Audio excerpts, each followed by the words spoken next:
네, 이제 탄핵 심판에 대한 조문을 보겠습니다. 자, 탄핵 심판도 조문 몇 개 안 되는데 굉장히 이제 중요하죠.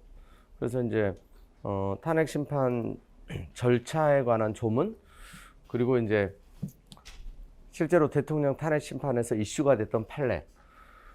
그리고 우리 이제 다음 주에는 이제 우리 국회법, 국적법 이렇게 이제 좀 볼 생각인데, 국회법의 조문이 좀 많죠. 근데 국회법에도 보면 이제 국회가 탄핵 소추 기관이다 보니까 탄핵과 관련된 조문이 몇 개 있어요. 그래서 이제 국회법도 뭐 많이 나올 때는 이제 한 2문제 정도 이렇게 나오는데, 그러니까 탄핵과 관련되는 조문은 다 중요해요. 그러니까. 자, 48조 보면 이제 다음 각 호의 어느 하나에 해당하는 공무원이 그 직무집행에서 헌법이나 법률을 위반한 때, 이게 이제 헌법에 명시된 탄핵 사유죠. 직무집행에 있어서 헌법이나 법률을 위반한 경우. 그러니까 결국 이제 헌법을 다시 구체화한 거예요. 국회는 이제 헌법, 국회법에 따라 이제 국회법에다 보니까 이제 절차 규정을 두고 있어요. 탄핵소추 의결할 수 있다. 대통령, 국무총리, 국무위원, 행정각부장. 그리고 헌재재판관, 법관, 중앙선관위원, 감사원장, 감사위원. 그 밖에 법률에서 정한 공무원. 이렇게 좀 이제 구분해가지고 해놨는데, 헌법은 쭉 그러니까 나열식으로 되어 있죠. 헌법 그대로예요, 사실은. 왜냐면 이제 헌법에서 언급하지 않은 거, 그 밖에 이제 법률, 이제 각각의 법률에 맡긴 거고. 그래서 이제 헌법 65조 1항에 이제 등장하는 다 이제 대상자들이고요. 그 다음에 49조 1항 탄핵심판에서는 국회 법제사법위원회 위원장이죠. 법사위원장이 소추위원. 그 다음에 이제 소추위원은 헌재 소축에서 정보를 제출하여 탄핵심판 청구하며 심판의 변론에서 피청구인을 신문할 수 있다. 이제 국회를 대신해서 법제사법위원회 이제 위원장이 그래서 이제 신문도 할 수 있습니다. 그 다음에 탄핵소추 의결 받은 사람은, 요거 이제 발의된 사람은 이렇게 보면 안 된다 그랬어요. 헌법에도 있는 내용이었죠. 의결을 받은 사람은 헌법재선 심판이 있을 때까지 권한 행사가 정지된다. 발의만 된 상태에선 정지가 안 돼요. 의결이 돼야 돼요. 자, 그 다음에 51조 피청구인에 대한 탄핵심판 청구와, 자, 동일한 사유로 형사소송이 진행되고 있는 경우 재판부는 심한 절차를 정지해야 한다가 아니죠. 할 수 있다. 이것도 굉장히 빈출되는 조문이죠. 정지할 수 있다지 해야 한다가 아니에요. 그 다음에 52조 당사가 변론기일에 출석하지 아니하면 다시 기일을 정해서, 다시 정한 기일에도 이제 출석하지 아니하면 그때는 출석 없이 이렇게 심리할 수 있어요. 특히 이제 탄핵은 이제 전직 대통령, 그래서 이제 2명에 대한 이제 사건이 있고, 그 사건에서 보면 이제 출석하지 않았었죠, 2분 다. 그래서 이제 출석하지 않으면 출석 없이 이렇게 심리할 수 있어요.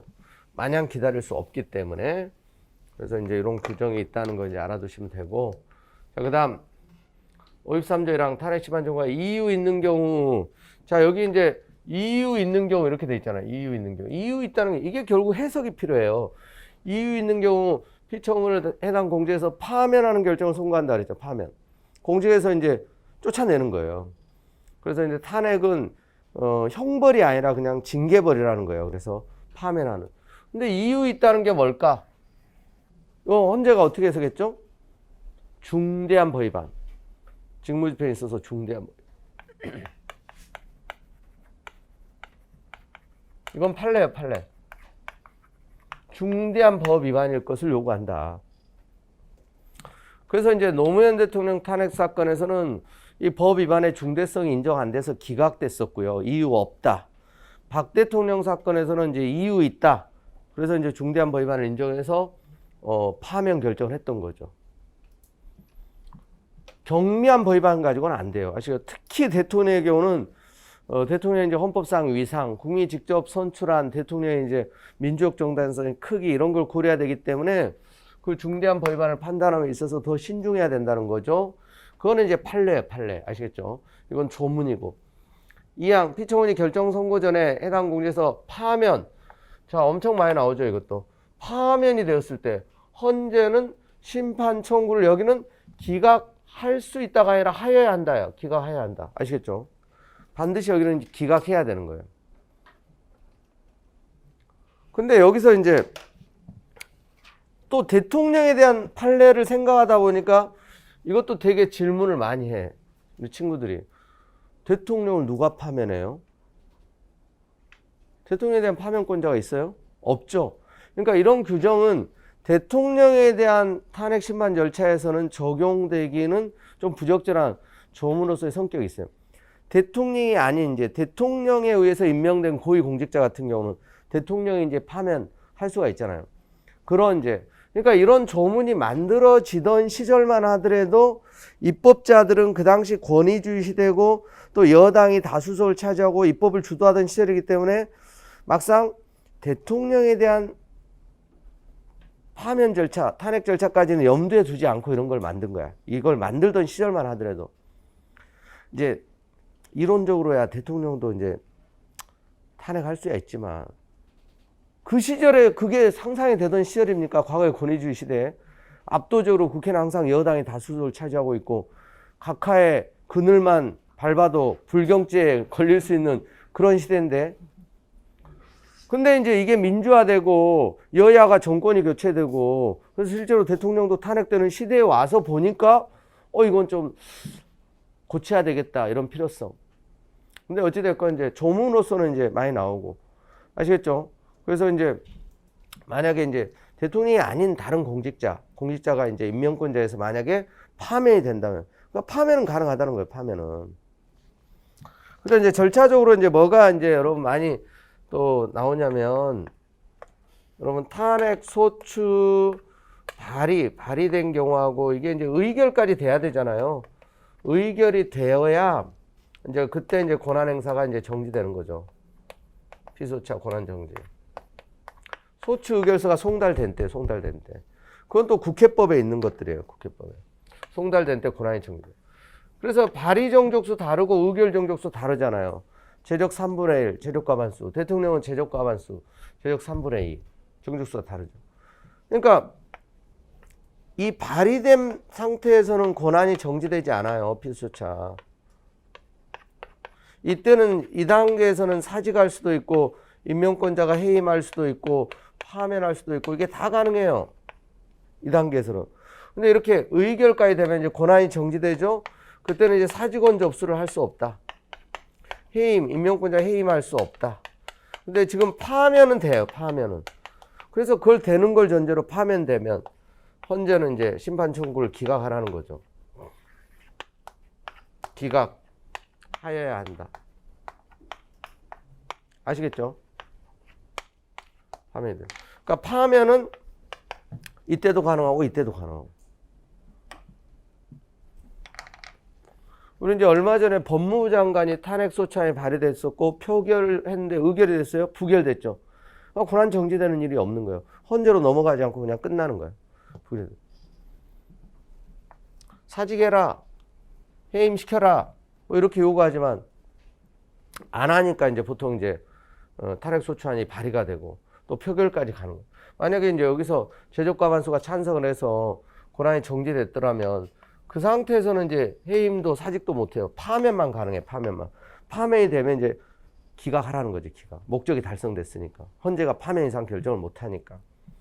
이런 부분들을 그래서 잘 이해를 하고 있어야 돼요. 절차적으로. 아시겠죠? 자, 그리고 탄핵 결정은 피청구의 민사상 형사상 책임 면제되지는 않는다. 그래서 이제 헌법에도 이건 있는. 그래서 이제 징계벌이다. 공직에서 그냥 이제 쫓아내는 게 목적인 거지 민사상 형사상 책임은 별개예요. 별개. 그리고 파면된 사람은 결정소가 있은 날부터 5년이 지나지 않으면 공무원이 될 수 없어요. 자, 이런 것들이 이제 탄핵 결정의 효력. 이제 대통령 같은 경우는 이제 전직 대통령 예우에 관한 법률에 따라 탄핵으로 이제 파면된 전직 대통령은 전직 대통령 예우에 관한 법률에 따라서 예우도 받지 못해요. 연금도 못 받아. 경호 경비는 이제 받을 수 있지만. 자, 그 다음에 이제 55조는 이제 정당 해산 심판과 관련된 조문이죠. 정당의 목적이나 활동이 민족기본소에 위배될 때 정부는 국무회의 심의를 거쳐 헌법재판소에 정당 해산 심판을 청구할 수 있다. 자, 정당의 이제 목적이나 활동이죠. 이게 오화라 그랬어요. 오화. and가 아니고 헌법에서도 그렇게 돼 있고 민족기본소에 위배될 때 정부가 제소하는 거고 국무회의 심의를 거쳐야 되는 거고 이건 이제 헌법에도 다 나오는 얘기예요. 헌법 89조, 또 헌법 8조 사항. 자, 그리고 정당 해산심판 청구서에는 다음 각호의 사항을 적어야 한다. 해산을 요구하는 정당의 표시. 그리고 이제 청구 이유. 그다음에 57조 헌재는 정당사실반 청구를 받은 때 직권 또는 청구인의 신청해서 종국결정 선고 시가 피청구인의 활동을 정지하는 결정을 할 수 있다. 이게 뭐예요? 가처분이라는 거죠. 가처분. 가처분. 명문의 규정이 있다. 권한쟁의 심판에서도 그렇고. 그러니까 이제 통합진보당 해산 제소를 할 때 이 가처분, 이 활동을 정지하는 결정을 해주세요. 신청을 했었어요. 청구인이, 정부가. 근데 헌재가 그 당시는 이제 결정을 안 했었어요. 가처분 신청에 대해서. 최종 결정 시까지 판단을 안 해버렸다고요. 근데 이제 그 부분은 이제 헌재가 어떻게 보면은 정치적으로 이제 좀 부담스러우니까 판단을 계속 미루고 안 했던 거죠. 그 다음에 58조. 헌재 소장은 정당사실반 청구가 있는 때, 가처분 결정을 한 때, 그 심판이 종료한 때는 그 사실을 국회 중앙선거관리위원회에 통지해야 된다. 특히 이제 국회는 이제 정당의 이제 활동과 관련된 가장 이제 직접적인 기관이고, 중앙선거관리위원회는 집행기관이에요. 정당 사무에 관한 주무기관이에요. 그래서 이제 또 여기에 대해서 이제 통지를 해주도록 규정을 하고 있는 겁니다. 자, 그다음 58조 정당 해산을 명하는 결정서는 청구인 외에 정부 중앙선거관리위원회도 송달해야 된다. 그래서 해산당하는 이제 정당이죠. 피청구라는 건 국회. 그리고 여긴 제소기관이니까 또 알려주는 거고, 또 집행기관이기 때문에 중앙선거관리위원회도 송달해야 된다. 여기 조문을 이제 대법원을 집어넣어가지고 틀린 식으로 낸 적이 있어요. 대법원은 송달 대상 기관이 아니에요. 그 다음에 59조 정당 해산을 명하는 결정이 선고된 때, 자, 결정이 선고된 때 해산돼요. 이걸 창설적 효력이라고 그래요. 창설적. 그러니까 후속 조치 이제 선거관리위원회가 그래서 등록을 말소하고 또 자녀재산 국고 귀속하고 이런 거는 사후적 조치지. 실제로 이제 선관위가 중앙선거관리위원회가 지금 이제 집행한다 그랬죠. 집행은 중앙선거관리위원회예요. 정부 아니에요. 아시겠죠? 그래서 중앙선거관리위원회가 이제 자녀재산 국고 귀속시키고 또 해산되는 정당 등록 말소하고, 등록을 말소하면 그때 해산되는 게 아니에요. 헌법재판소에서 해산 결정이 선고된 때 선고 해산 결정을 선고합니다. 그때 그냥 해산되는 거예요. 법적으로. 아시겠죠? 그 표현들을 정확하게 알아두시고. 자, 그 다음에 이제 권한쟁의 심판이에요. 61조 국가기관 상호간, 또 국가기관과 지방자치단체 간, 지방자치단체 상호간의 권한의 유무, 범위에 관한 다툼이 있을 때 해당 국가기관 또는 지방자치단체는 헌법재판소에 권한쟁의 심판을 청구할 수 있다. 자, 그래서 권한쟁의 심판의 이제 유형, 이거 헌법에도 등장한 거지만 국가기관 상호간, 국가기관 대 지방자치단체, 지자체 상호간 이 세 가지 유형이에요. 자, 그 다음에 1항의 심판정은 피청구인의 처분 또는 부작위가 자, 헌법뿐만 아니라 이제 법률에 의해 부여받은 권한도 들어가요. 청구인의 권한을 침해하였거나 침해할 현저한 위험이 있는 경우에만. 그래서 서울시 7급 시험에 이거 이제 이 부분을 빼버리고 법률, 헌법에 의해 부여받은 권한 침해하였거나 침해할 현저한 위험이 있는 경우에만. 이거 틀린 식으로 낸 적 있어요. 헌법 또는 법률이 들어가요. 이게 이제 여러분들이 뭐하고 좀 헷갈리면 안 되냐면 68조 1항 헌법소원은 헌법에서 보장된 기본권이에요. 여기는 법률상 권리는 68조 1항 헌법소원으로 다툴 수 없어요. 근데 권한쟁의에서는 헌법뿐만 아니라 이 법률에 의해서 부여받은 권한 침해도 다툴 수 있다. 그런데 이걸 또 뭐하고 헷갈리면 안 되냐면 여기 이제 국가기관의 의미, 국가기관은 기본적으로 헌법기관이어야 돼요. 헌법기관. 법률기관은 또 안 돼. 헌법기관일 것. 근데 권한은 헌법상 권한, 법률상 권한을 다 다툴 수 있다 이거예요. 아시겠죠? 이거 다 기출문제예요, 여러분. 그래서 여기 이제 권한쟁의 심판 종류는 다음 각과 같다 해가지고 국가기관 상호간, 국가기관의 국회, 정부, 법원, 중앙선거관리위원회 요 4개 기관만 언급을 했죠. 초기만 하더라도 이거 초기에 이걸 제한적 열거 규정으로 이해를 했었어요. 근데 지금 이제 판례가 변경돼서 예시 규정으로 봐요. 예시. 그런데 그 예시 규정으로 본다고 해서 모든 국가기관이 아니에요. 헌법기관이어야 돼요. 헌법기관. 헌법에 의해서 설치된 기관일 것. 그래서 국가인권위원회 헌법기관 아니잖아. 최근에 교섭단체도 아니라 그랬어요. 최근 판례가. 국회 소위원회도 아니라고 봤어요. 헌법기관이 아니라는 거예요. 아시겠죠? 예시 규정으로 보긴 하는데 그런데 이제 모든 국가기관은 아니에요. 그렇다고 모든 국가기관 이게 아니라 헌법에 의해서 설치된 기관, 즉 헌법기관일 것. 아시겠죠? 그래서 이제 국가인권위원회 이게 이제 시험에서는 제일 많이 나왔죠. 법률기관이에요. 법률에 의해서 설치된 헌법에 등장하지 않잖아요. 그러니까 이제 아닌 거예요. 이게 헌법기관이 아니기 때문에. 아시겠죠? 여기 언급 없지만 국회의원, 국회의장 헌법기관이 아니에요. 헌법기관이죠. 헌법에 등장하잖아요. 야당 국회의원이 국회의장을 상대로 가능한 거예요. 그리고 중앙선거관리위원회 말고 각급선거관리위원회 헌법에 나와요. 5차 개정 때 헌법에 들어갔어요. 아시겠죠? 각급선거관리는 헌법기관.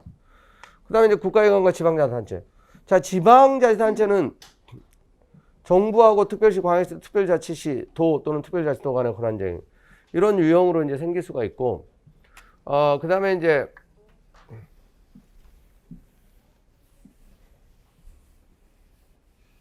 정부와 이제 시군, 기초자치단체 이렇게 이런 형태가 있을 수도 있고, 아시겠죠? 그리고 이제 지방자치단체 상호간의 권한쟁의. 그리고 여러분 이제 지방자치단체는 우리 판례가 어떻게 해석을 하냐면 이건 열거적으로 이해를 열거적으로. 왜냐하면 지자체 종류 개수가 딱 법에 정해졌기 때문에 그래요. 시도 여러분 17개요. 시도. 서울시 안에 자치구 25개, 경기도 안에 31개 이런 식으로 다 정해져 있어요. 선거로 직접 뽑는 단체장을 대표로 하는 각 지자체라는 게 아시겠죠? 지자체는 그러니까 이해시적으로 보지 않아요. 지자체는 열거적이라고 보는 거예요.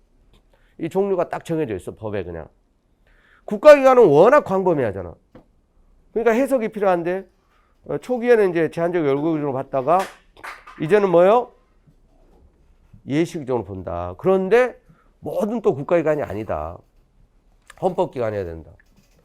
자, 그리고 지자체 상호간에 이제 권한쟁의 유형 이제 대표적으로 이런 거. 시도 상호간, 광역자치단체 간에, 시군구, 기초자치단체 간에 시군구 상호간. 그 다음에 광역대 기초자치단체가 이런 식으로 이제 발생합니다. 서울시하고 그러니까 경기도. 그 다음에 서울시하고 이렇게 강남구. 그 다음에 강남구하고 서초구 이런 식으로 이제 발생하는 거예요. 실제로 이제 인접한 지자체끼리 특히 이제 바다 공유 수면에 대한 이제 이런 자치권 이런 거 가지고 이제 그 바닷가 해상 경계선이 어디냐 이런 거 가지고 이제 또 지자체끼리 분쟁이 실제로 많이 발생하죠.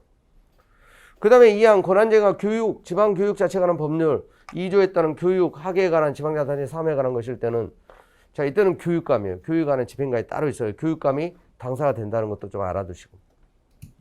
자, 그 다음에 63조 1항 권한쟁의 심판은 사유가 있으면 안나부터 여기는 60일, 180일이죠. 헌법소는 90일 1년이고 60일이네. 그 사유가 있은 날부터 180일이네. 1항의 기간은 불변기간. 그러니까 안날로부터 60일이건 몰랐다 하더라도 180일이 지나면 안 돼요. 이 둘 중에 하나 기간이 경과되기 전에. 자, 그 다음 권한쟁의 심판 청구서에는 다음 각호의 사항을 적어야 한다. 자, 청구인 또는 청구인 속한 기관, 심판 수행자 또는 대리인 표시, 피청구인 표시, 또 심판 대상자들은 피청구인의 처분 또는 부작위는 뭔지, 이유, 왜 이제 다투는지 이런 것들. 이런 이제 뭐 청구서 내용까지는 잘 안 나오는데 참고 사항이고요. 65조 이제 헌재가 권한쟁의 심판 청구를 받았을 때 직권 또는 청구인의 신청에 의해서 자 이것도 가처분 선고시까지 심판 대상자들은 피청구인 처분 효력 정지하는 결정. 역시 이제 가처분에 관한 거예요. 가처분. 좀 전에 정다현 산심판에서 가처분 규정이 있었죠. 그러니까 가처분에 관한 명문의 규정이 있는 거니 정다현 산심판하고 권한쟁의 심판이에요. 헌법소는 가처분 규정 없어요. 근데 판례가 이제 인정을 하죠. 뭘 준용해서? 민사소송법 준용해서. 그 다음에 66조 헌재는 심판 대상이 된 국가기관 또는 지방자치단체의 권한 유무, 범위에 관하여 판단하고 1항의 경우에 헌재는 권한 침해 원인이 된 피청구인의 처분을 취소 그냥 할 수도 있고요. 그냥 무효 확인만 이렇게 할 수도 있고요. 또 헌재가 부작에 대한 심판 정보를 인용하는 결정을 한 때는 결정 취지에 따른 처분을 해야 됩니다. 부작위가 이제 위법이다, 위헌이다 이렇게 이제 결정을 하면. 67조 헌재의 권한쟁의 심판 결정은 자 여기서 또 이제 여러분 굉장히 중요한 게 이거예요. 권한쟁의 심판에 뭐 인용 결정이 이렇게 안 돼 있죠. 그냥 결정이야. 이 결정에는 인용 결정뿐만 아니라 기각 결정도 포함돼요. 기각 결정도. 모든 국가에 지자체를 기소한다. 여러분 이제 권한쟁의는 좀 객관 소송의 성격이 강해요. 어떤 기관의 권한의 전부 범위에 관한 다툼, 이런 갈등 대립을 이제 좀 해소해주는. 그리고 권한쟁의에서는 권한 침해, 인용 결정할 때도 6인이 필요하지 않다 그랬죠. 과반수면 돼요. 과반수면. 그리고 이제 꼭 인용 결정이 아니라 기각 결정도. 여러분 위헌법률 심판은 위헌 결정의 기속력이 있어요. 좀 이따 보겠지만 이제 헌재법 68조 1항 이런 이제 헌법 소원 같은 경우도 인용 결정의 기속력이 있어요. 인용 결정. 기각 결정은 기속력이 없어. 근데 권한쟁의는 그냥 결정 이렇게 돼 있잖아요. 인용 결정 이렇게 안 돼 있죠. 기각 결정도 기속력이 있다. 인용 결정뿐만 아니라. 아시겠죠? 이게 이제 어떤 의미냐면은 예를 들면 서울시가 어떤 정부를 상대로 어떤 정부의 어떤 처분에 대해서 이제 왜 서울시 권한인데 너희들이 하느냐. 이거 이제 다툰다 이거예요. 권한 침해했다고. 근데 보면 이제 기각이라는 것은 서울시 권한 침해가 아니다. 정부의 권한이 맞다. 그러니까 보통 기각하겠죠. 거기에 기속력을 인정하는 거예요. 또 이제 유사한 어떤 이제 이유로 인천시가 또 이런 식으로 권한쟁의를 또 제기할 수도 있잖아요. 이런 방지하는 효과도 있는 거예요. 경기도가 이렇게 또 이제 유사한 어떤 정부의 권한이 맞다는 점에 대해서 기속력이 발생하는 거예요. 기각 결정에도. 이런 걸 이제 방지하는 효과가 있는 거예요. 아시겠죠? 그런 이제 차원에서 생각하시면 돼요. 그 다음에 2항, 국가기관, 지방자치단체 처분을 취소하는 결정은 처분의 상대방에 대해서 이미 생긴 효력에 영향을 미치지 않는다. 그 상대방의 신뢰 보호를 위해서요. 그러니까 정부가 어떤 처분을 갑이라는 사람이 했어요. 어떤 인허가 처분을 했다. 근데 서울시가 이건 우리가 해야 되는 건데 왜 니네들이 하느냐. 그래서 이제 만약에 정부의 처분이 이게 잘못됐다면 이제 취소, 무효 확인 결정을 할 수 있는데 요 갑의 신뢰를 보호하기 위해서 그런 거예요. 취소하는 결정이 처분 상대방에 대해서 이미 생긴 효력에는 영향이 없다. 갑은 무슨 잘못이야? 정부의 권한이 맞다고 해가지고 절차를 밟아가지고 정부로부터 처분을 받았는데 서울시하고 싸우더니 서울시 권한이래. 이건 이제 없어지고 다시 절차를 밟으라고 하면 갑의 잘못이라기보다는 이건 이제 국가기관이 정리정돈을 하지 못해서 발생한 거잖아요. 그래서 이런 이제 규정을 두고 있는 거예요. 이런 건 다 출제되는 조문이에요, 여러분. 알아두셔야 돼요. 아시겠죠? 다 기출 문제예요, 이건.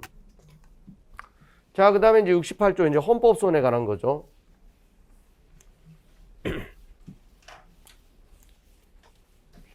너무나 유명한 거잖아요, 여러분. 68조.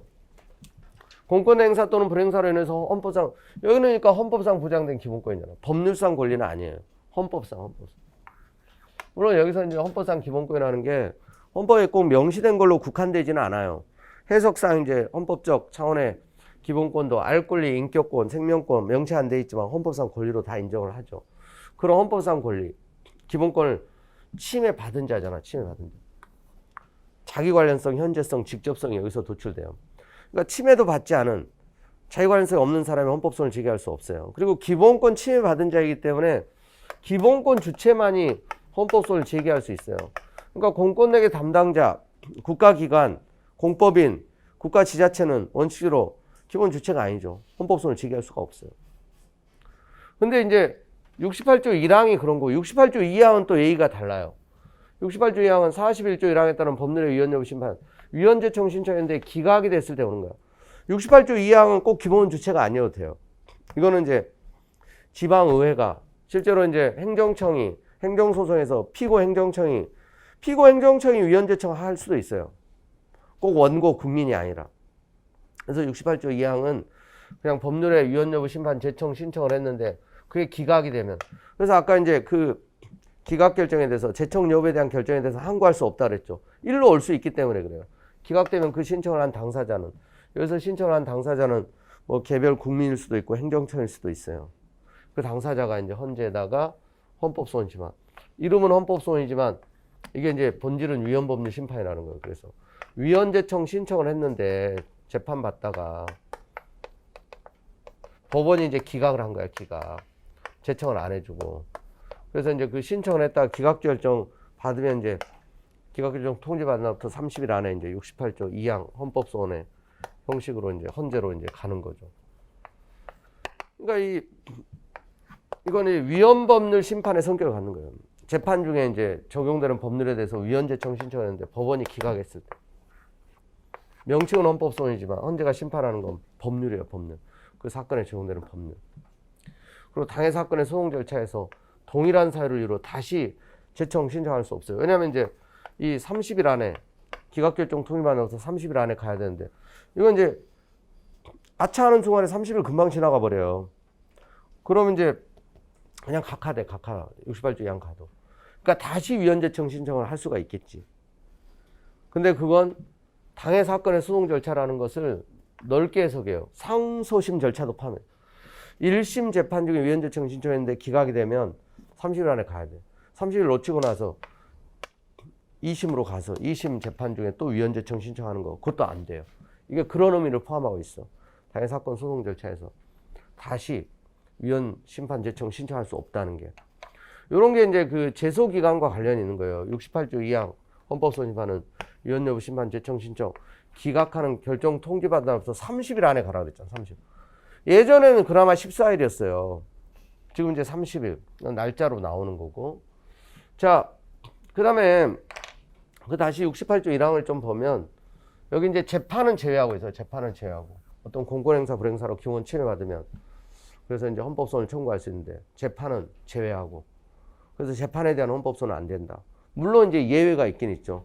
헌재가 위헌 결정한 법령을 적용해서 기본권을 침해한 재판인 경우는 그런 경우 예외적으로 가능하긴 해요.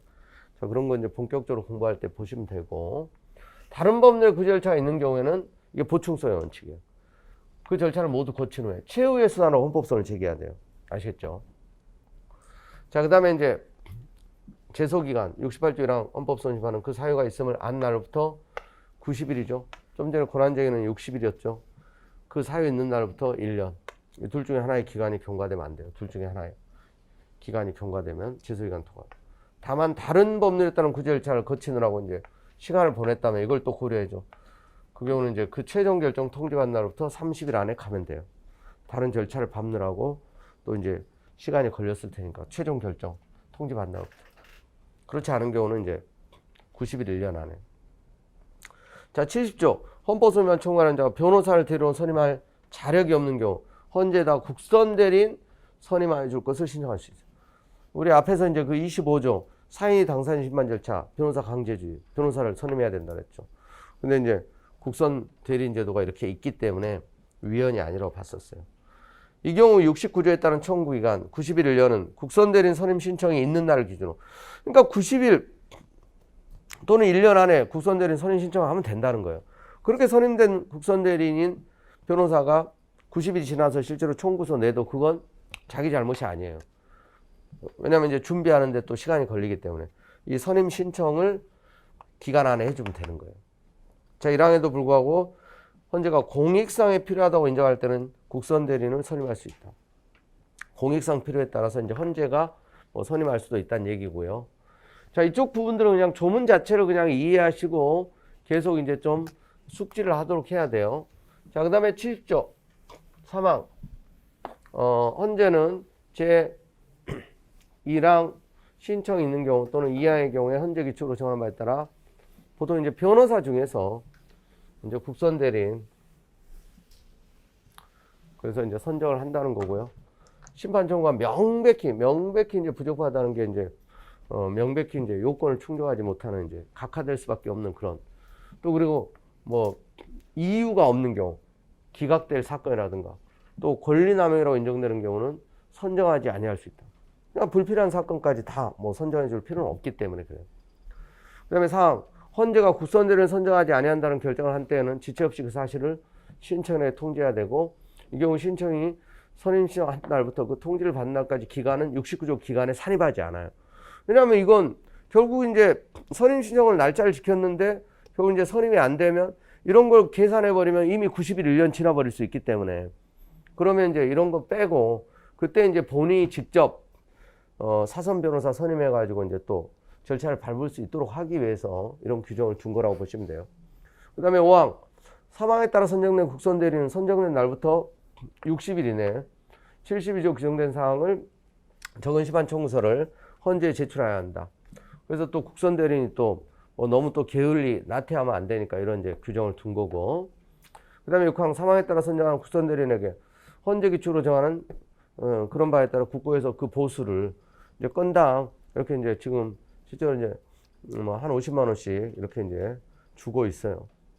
자, 그 다음에 71조 1항, 68조 1항에 따른 헌법소원 심판 청구서에는 다음 각호 사항을 적어야 한다. 그래서 이제 이런 부분들 청구인 누군지, 대리인, 변호사 이름, 또 침해된 권리, 침해 원인된 공권 행사, 검사의 불기소 처분, 불기소 처분 이런 거, 또 입법 부작위와 입법 부작위, 청구 이유, 그 밖에 필요한 거. 이건 시험에 나오는 건 아니지만 그냥 참고하시면 되고. 그 다음에 71조 2항, 68조 2항에 따라 헌법소원 청구서 기재사항에 관하여 43조. 그러니까 68조 2항은 왜 43조냐면 이게 본질이 위헌법률 심판이기 때문에 그래요. 대상이 이제 법률이고. 아시겠죠? 그래서 43조 1호 중 제청법원 표시, 이걸 청구인 대리인 표시로. 그 다음에 이제 헌법소원 심판 청구서는 대리인의 선임을 증명하는 서류, 국선 대리인 선임 통지서를 첨부해야 되고. 72조.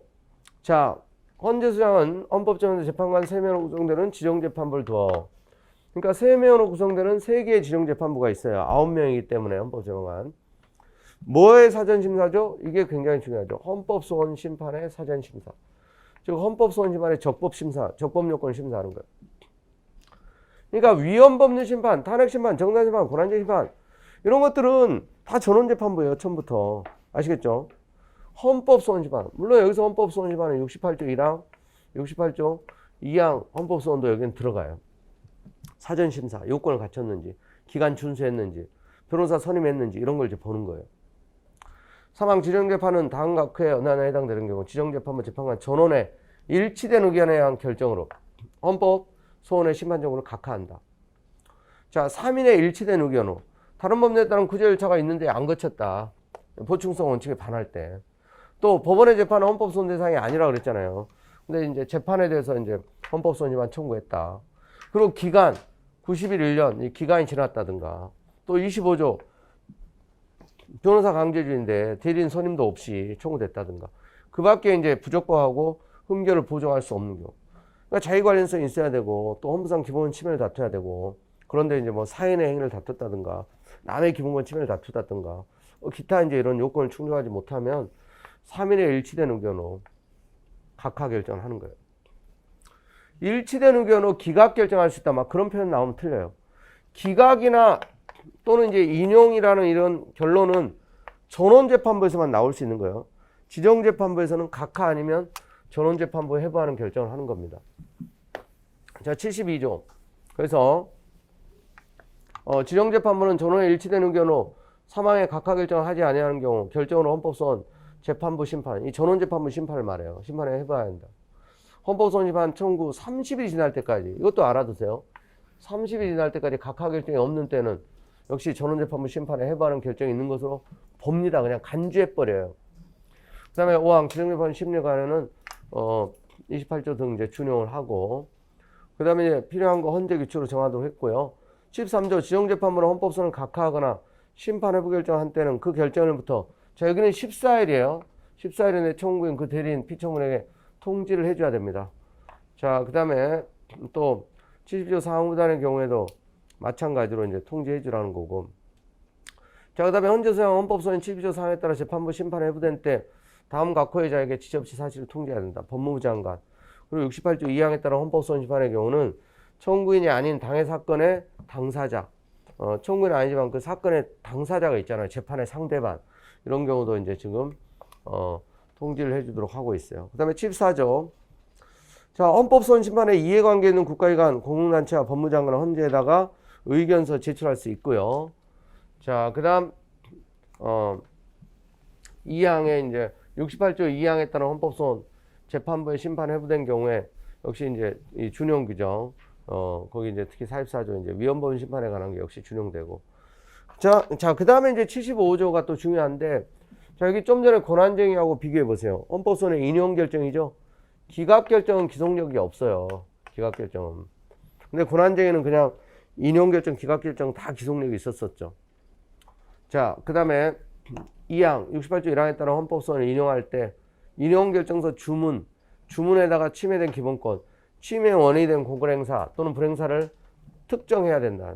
그래서 이제 그 검사의 불기소 처분 이렇게 이제 취소한다. 이렇게 특정해가지고. 그 다음에 2항의 헌재는 그 기본 침해 원인이 된 공권행사 취소하거나 불행사가 위헌임을 확인할 수 있고요.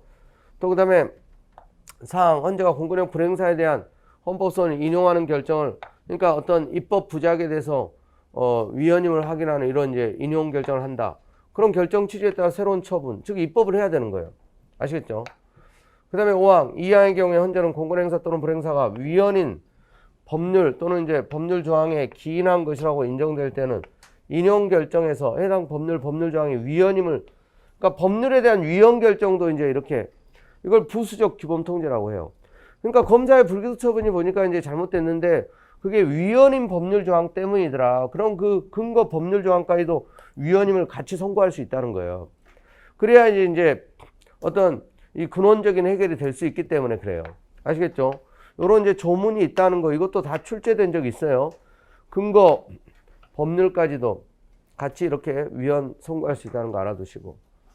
그리고 이제 5항의 경우 또 68조 2항에 따른 헌법소원. 68조 2항은 본질이 위헌법률 심판이기 때문에 여기서 인용하는 경우에는 45조 위헌법률 심판에 관한 또 효력 발생 시기에 관한 이제 47조 이런 걸 준용하는 거예요.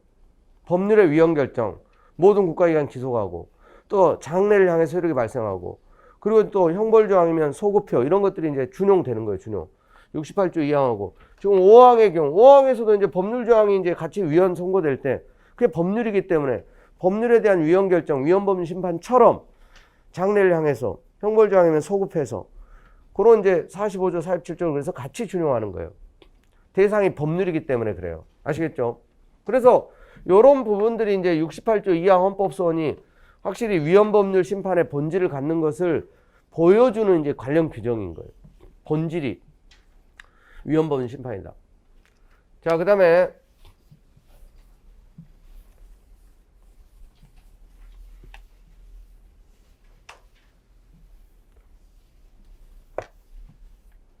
뭐 이건 아까 나왔던 건데 질사주. 그리고 이제 75조 7항 이건 이제 요 위에 있는 게 지금 중복돼. 이 부분 68조 2항에 따른 헌법소원이 인용된 경우에 헌법소원과 관련된 소송 사건이 이미 확정됐을 때 당사자는 이제 재심을 청구할 수 있다. 재심을. 그러니까 이건 여러분 68조 2항 헌법소원은 그러니까 이제 재판 중에 그 재판에 어떤 적용되는 법률에 대해서 이제 위헌 제청 신청을 하잖아요. 근데 이게 이제 법원에 의해서 이제 제청되면 헌가 사건 위헌법률 심판인데 기각이 된 거잖아요. 기각 결정에 따라서 이제 그래서 이제 68조 2항 헌법소원으로 이제 헌재로 이렇게 간 거잖아요. 그죠? 근데 이제 헌재에서 그게 이제 나중에 위헌 결정이 이렇게 내려지면 그런데 뭐냐면 요 기각이 되면 당해 사건의 재판이 정지되지 않잖아요. 정지가 되지 않아. 그냥 이제 먼저 이렇게 이제 확정이 될 수가 있다고. 합헌이라는 전제에서. 그러니까 이제 갑이라는 사람이 지금 이제 재판을 제기하고 위헌재청 신청도 했는데 법원이 기각을 하면 갑이 직접 68조 2항 헌법소원으로 이제 헌재에 가서 이렇게 심판을 받아볼 수 있는데 이 재판 자체는 정지되지 않고 진행돼서 헌재 위헌 결정이 내려지기 전에 확정이 돼버리면 나중에 이렇게 이제 재심을 청구할 수 있도록 요게 이제 7항의 7항 68조 2항에 따른 헌법소원이 인용됐다는 게 위헌 결정이 내렸다는 거예요. 근데 해당 헌법소원 관련된 소송이라는 게 이거예요. 요 재판을 말하는 거죠. 이게 민사재판일 수도 있고 뭐 행정재판일 수도 있고 이게 이제 확정돼 버렸다. 이미 확정돼 버렸다. 그 합헌이라는 전제에서 쭉 진행돼 가지고 갑의 패소가 확정됐다. 근데 나중에 이게 위헌 결정이 내려지면 재심을 청구해 가지고 아시겠죠? 근데 만약에 이게 형사사건이면 형사소송법 준용되는 거예요. 그 외의 사건이면 민사소송법. 행정소송도 민사소송법 준용해가지고 재심. 그래서 다시 이제 이걸 바로잡을 수 있도록. 아시겠죠? 자, 그다음에 이쪽은 이제 뭐 이런 조문이 있다는 것 정도 알아두시면 돼요. 전자정보 처리 조직을 통한 심판 제출.